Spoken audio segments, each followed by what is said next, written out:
6 dní pred Veľkou nocou prišiel Ježiš do Betánie, kde býval Lazár, ktorého vzkriesil z mŕtvych. Pripravili mu tam hostinu. Marta obsluhovala a Lazár bol jedným z tých, čo s ním stolovali. Mária vzala libru pravého vzácneho nárdového oleja, pomazala ním Ježišove nohy a poutierala mu ich svojimi vlasmi. A dom sa naplnil vôňou oleja. Tu jeden z jeho učeníkov, Judáš Iškariotský, ktorý ho mal zradiť, povedal: prečo nepredali tento olej za 300 denárov a nerozdali ich chudobným? Lenže to nepovedal preto, že mu šlo o chudobných, ale že bol zlodej. Mal mešec a nosil to, čo doň vkladali. Ježiš povedal: nechajú, nech to zachová na deň môjho pohrebu. Veď chudobných máte vždy medzi sebou, ale mňa nemáte vždy. Veľké množstvo Židov sa dozvedelo, že je tam a prišli nielen kvôli Ježišovi, ale aby videli aj Lazára, ktorého vzkriesil z mŕtvych. A veľkňazi sa rozhodli, že zabijú aj Lazára, lebo preň mnohí Židia odchádzali a uverili v Ježiša. Počuli sme slovo Pánovo.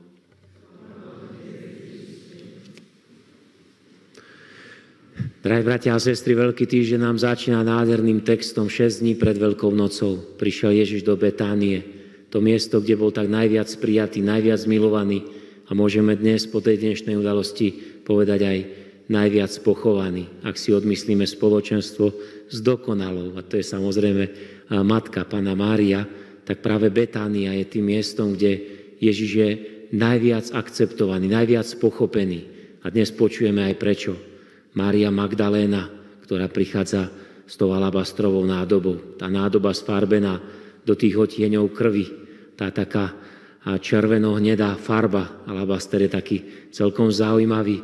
Prichádza v tej nádobe, má zhruba 0,5 kila nárdového oleja. 300 denárov. Judáš, ten si to vedel hneď porátať a rozlomiť tú nádobu. Vieme, že to bola taká nádoba s takým tým stenšeným hrdlom. Bolo potrebné ju zlomiť, tú nádobu. A urobila gesto, o ktorom Ježiš povie, kdekoľvek sa bude hlásať evanjelium, kdekoľvek sa bude hovoriť o smrti a vzkriesení Božieho Syna, pravého Boha, pravého človeka, bude sa hovoriť o tejto scéne. Pretože to je scéna, ktorá sa vyžaduje od cirkvi. Je to scéna, ktorá sa vyžaduje od ženy, ako je to v Jánovom evanjeliu jasne napísané. A to znamená, je to niečo, čo sme povinní urobiť každý jeden z nás. To je to povinnosť cirkvi, prísť alabastrovou nádobou naplnenou olejom a rozbiť túto nádobu a vyliať všetko, vyliať svoje srdce, vyliať svoje vnútro, dať tam svoju bolesť, dať tam všetky extrémy, radosti, uctievania a celého toho svojho majetku a podobne. Šema, počuj Izrael, milovať ho budeš celou svojou bytosťou, celou svojou silou, celou svojou myslou, celou svojou emóciou. On je toho hoden. On je toho hoden. To je Boh, ktorý prišiel. To je ženích svojho ľudu. To je ženích cirkvi, ktorá ho musí milovať nadovšetko. Ktorá nesmie dovoliť, aby akákoľvek poškvrna, akýkoľvek zápach vstúpil do tohto svätého miesta, do tohto svätého chrámu, do tohto svätého spoločenstva medzi tebou a tvojim záchrancom a spasiteľom. A my vidíme, že to nie je o množstve slov. Ona nepovedala ani jedno slovo. Nereagovala na toho zvráteného Judáša, ktorého srdce už vtedy bolo zvrátené. Vieme, že to bol učeník a budeme o ňom počúvať zajtra, aj pozajtra, tak mu nemusíme až tak veľa toho venovať. Ale dostal ďalšie znamenie kríža, dostal ďalšie znamenie konania a zmýšľania samotného Ježiša. A hneď to odmieta. Odmieta to gesto, ktoré má on urobiť. Namiesto toho, aby tam začal rozprávať o charite, o altruizme, koľko len týchto rečí počujeme v televízore za tie posledné dni. Všelijaké tie lásky, tolerancie, všelijaké tie falošné špinavé úsmevy. Ak nemilujeme Krista, ako môžeme milovať skutočnou, pravdivou láskou človeka? Magdaléna prichádza a rozliala to na Ježišove nohy. To je pokora, to je bázeň, to je žena, ktorá prichádza podobne ako Rút k svojmu ženíchovi Boázovi, aby mu prejavila svoju oddanosť, svoju poslušnosť, svoju náklonnosť, svoju lásku. Boaz zdvihol Rút a zobral ju do svojho spolužitia, do svojho manželstva, aby ju zahrnul láskou. Toto musí urobiť cirkev vo vzťahu k ženichovi, ktorým je Kristus. To je tá symbolika tej maste, to je symbolika tých nôh. Vieme, že práve Betánia hovorí častokrát o tých nohách. Mária sedela pri jeho nohách, počúvala jeho slovo a Marta je pozvaná urobiť to isté. Sadni si k mojim nohám, počúvaj Izrael, počúvaj hlas svojho ženicha, počúvaj slovo toho, ktorý je slovo, ktoré dáva do teba ducha a život, preto, aby si bola tým, čím máš byť. Aby sa v tebe obnovila tvoja identita, tvoje povolanie, aby si prijal svoje poslanie, ktoré ti pripravil Boh. Aby mystérium, aby tajomstvo Božieho plánu spásy, lásky, života spočívalo v tebe i na tebe. A ty si mohol kráčať tou správnou cestou, ktorá vedie do života. Ten biedný Júda Iškariot, aké to mal znešené meno. My sme ho tak pojudášovali, aby nikto nesprznil to meno Júda. Ale on sa volal Júda. Bol z kráľovského rodu, tak ako ten jeho praotca, ten jeho praotec. Bol dokonca ochotný vymeniť svoj život za život svojho brata Benjamína a dozrel do toho, kdežto tento presne naopak vymení Božieho syna. Vymení mystérium, vymení Boží plán spásy svojho učiteľa, svojho majstra, toho, o ktorom nebolo pochyb, že je poslaný Bohom za 30 strieborných, za 30 denárov, za 30 strieborných denárov. Jaká to je bieda. Za čo to vymenil? Toho Ježiša. Mária Magdaléna dáva všetko, čo má Ježišovi. To je vyjadrením jej existencie. Tých 6 dní pred Veľkou nocou nás samozrejme vovádza do záhrady, do knihy Genesis, kde Boh za 7 dní, ako nám to nádherne Božie slovo jasne hovorí, utvoril nebesia i zem a dáva tomu svoj poriadok, svoju krásu. Čiže sme na počiatku nového stvorenia. A je tu tá odpoveď zo strany človeka, zo strany stvorenej bytosti vo vzťahu k Bohu. Som tu pre teba, navráť mi vôňu raja. A vôňa raja, jedna zo 4 vôni, ako to mala tá židovská tradícia, bola práve vôňa nardu. Mária Magdaléna, tak ako cirkev, ktorej ona je tým takým materinským prvkom. Vieme, že máme matky Izraela, matky cirkvi a podobne máme otcov, tak ako sú tí apoštoli a ten hierarchický rozmer cirkvi, tak máme Pannu Máriu, máme tam Salome, Máriu Kleopasu, Máriu Magdalénu. To sú tie 4 také piliere, ktoré nás privádzajú opäť do raja, do záhrady, ku Kristovi. Tam je tá pravá záhrada vôni, kde je navrátené spoločenstvo človeka s Bohom. A jedna z tých 4 vôní bola práve vôňa nardu. Toto nám to chce tak nádherne povedať. Ona k tomu je vedená Duchom Svätým. Ona je vedená Duchom Svätým k tomuto zvláštnemu gestu. A Ježiš je posilnený touto vôňou, pretože ona porozumela tomu, čo sa odohrá neskôr o niekoľko hodín, o niekoľko dní. Že on je tu preto, aby daroval svoj život. On je tá nádoba alabastru, on je ten, ktorý bude sfarbený do krvavej farby, aby odovzdal tú najvzácnejšiu vôňu svojho ducha. Ducha, v ktorom máme spoločenstvo s Otcom i Synom.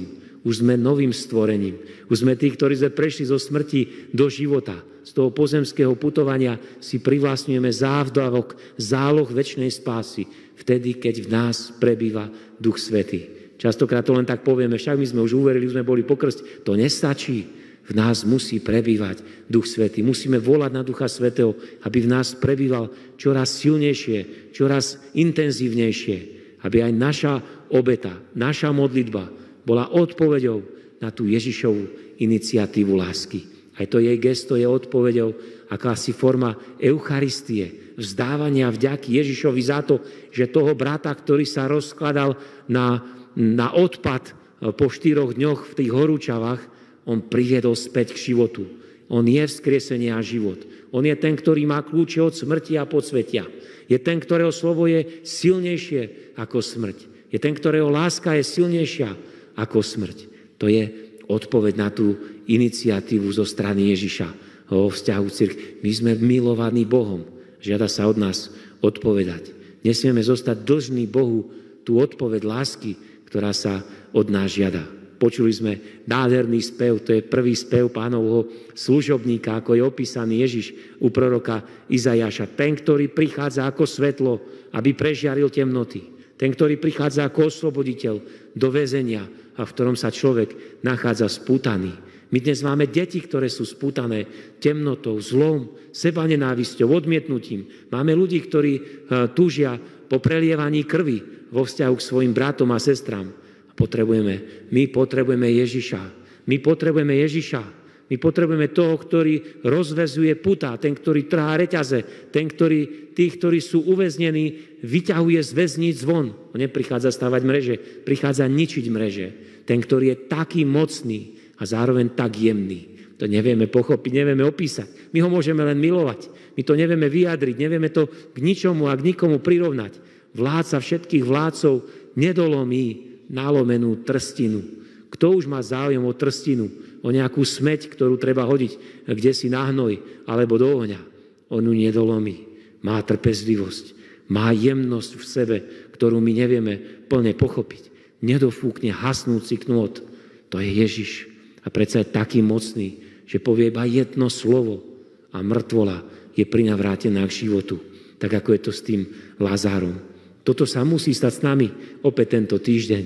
Sme rozčúlení z hociakých situácií, ktorým čelíme, porovnávania sa, tým polarizáciám a podobne.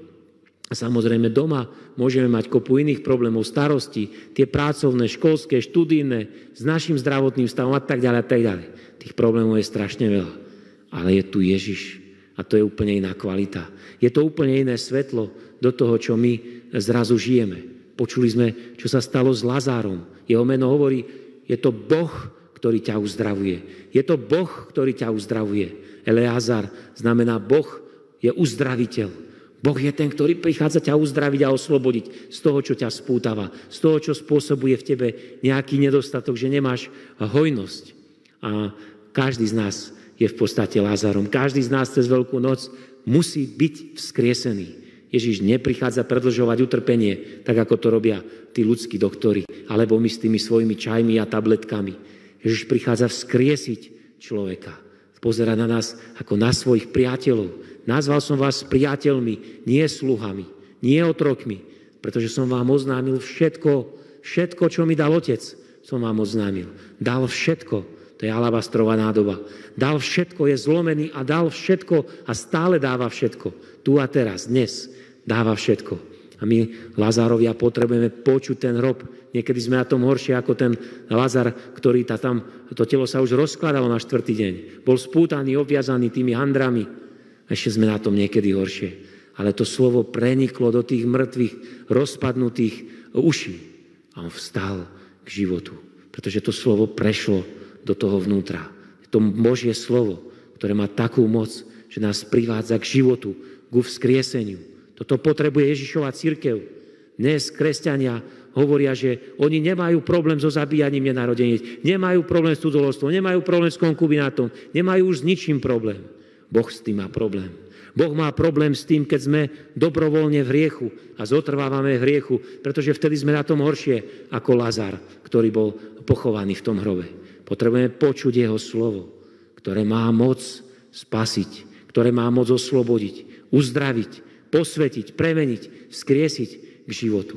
My sme počuli tú reakciu tých Judášov. A to sú tí veľkňazi, to sú tí starší, to sú tí, ktorí nemilujú Ježiša. A oni hovoria, zabijeme nielen Ježiša, zabijeme aj svedka tej moci, svedka toho vzkriesenia, svedka toho zmrtvých stania, toho, ktorého slovo Krista priviedlo k novému životu. Zabijeme aj Lázára. Takto to funguje vo svete. A funguje to tak už viac ako 2000 rokov. Fungovalo to tak a bude to tak fungovať. Je to istý duchovný zákon, ktorý takto pracuje. My si musíme vybrať, či budeme Judášmi a tými biednými Kajfášom a Annášom, ktorí nenávidia Ježiša a preto nenávidia cirkev, tak ako sa to na Slovensku už verejne prehlasuje. Verejne sa to už prehlasuje. Alebo sa postavíme na stranu Lázára, na stranu Márie Magdalény, na stranu Marty, ktorá tam sa dnes nespomína, na stranu, ktorá je po boku Ježiša. Buď s Ježišom, alebo proti Ježišovi. Takto sa to spolarizuje. Vždy to tak bolo spolarizované. Buď s Ježišom, alebo proti Ježišovi. Musíme si vybrať, musíme to pochopiť. Naše oči to musia lepšie vidieť, aby sme mohli kráčať tou správnou cestou. Ak si vyberieš Ježiša, tá druhá strana pôjde proti tebe. či sa ti to bude páčiť alebo nie, či si to budeš uvedomovať alebo nie, pretože ty si Lazárom, na ktorom spočíva vôňa nardu, ktorou je Boží Svätý Duch, ktorý bol daný, keď Ježiš vydýchol a jeho srdce bolo otvorené. Toto je tá zmluva. On je ten, ktorý bude učinený novou zmluvou. Počuli sme 700 rokov predtým, ako sa to reálne stalo v dejinách u Izaiáša. On je tá nová a večná zmluva. Nie je to papier, nie je to papírus, nie je to kamienok. Je to jeho telo a krv, ktoré sú obetované za nás. To je tá zmluva, na ktorej my máme podiel aj dnešný večer.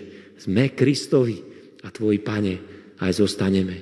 Nebo a zem sa môže triasť, ale zostaneme verní tejto zmluve, ktorú nám ty ukazuješ na kríži, na svojom tele, na svojom zmýšľaní. Ty, Boh, ktorý nedofúkneš hasnúci knôt. Tebe záleží na každom vlásku na našom tele. Ty si náš Boh a Pán. A my dnes chceme odpovedať spolu s Máriou Magdalénou. Nie veľkými slovami, ale predovšetkým olejom nardu svojho srdca. Chceme ti dať obetu čistú, svätú a nepoškvrnenú, po ktorej ty túžiš. Amen.